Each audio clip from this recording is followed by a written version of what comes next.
अवाम को तहफ़्फ़ुज़ देना आपकी जिम्मेदारी है, काम करें, अवाम पर इल्ज़ामात ना लगाएं।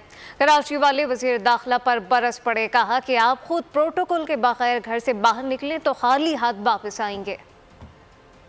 वज़ीर दाखिला साहब से पहले ये पूछो कि वज़ीर दाखिला साहब बोले कि कारोबार होगा फिर जराइम होंगे, तो फिर ये पुलिस फोर्स, ये रेंजर्स, ये कराची की आवाम से आप टैक्स किस बात का ले रहे हो? जब जराइम होंगे, किसी गरीब मजदूर तबका जिसकी 1000 रुपये दिहाड़ी है, उसकी जेब से जब 1000 रुपये जाएंगे, उसके दिल के ऊपर क्या गुजरती है? आपके पास तो सरकारी प्रोटोकॉल है, सरकारी पेट्रोल है, सरकारी पैसा है। देखिए, जराइम तो उस हिसाब से हैं, उनको असल में पता नहीं चल रहा, क्योंकि वो तो अपने कमरे से बाहर निकलते नहीं हैं।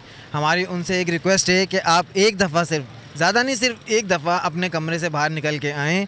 आप एक दफ़ा किसी भी कराची के रोड पे, किसी भी रोड पे, किसी अपने मरूमीन की कब्रिस्तान पे एक दफ़ा एक चक्कर लगा के देख लें। आप जब वापस घर पहुंचेंगे तो वो मोबाइल आपके पास नहीं रहेगा। सिर्फ मोबाइल नहीं, मेरे ख्याल से जो आपके पास जो वॉलेट होगा ना जेब में, आप वो भी नहीं रहेगा। वज़ीर दाखिला ने जो बयान दिया, जब वो ये बयान दे रहे थे तो उन्हें ये पता होना चाहिए कि वो किस पोस्ट पे बैठे हुए हैं।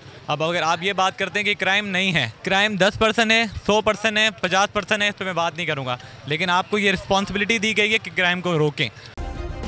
सब्सक्राइब करें और बेल दबाएं ताकि कोई खबर रह न जाए।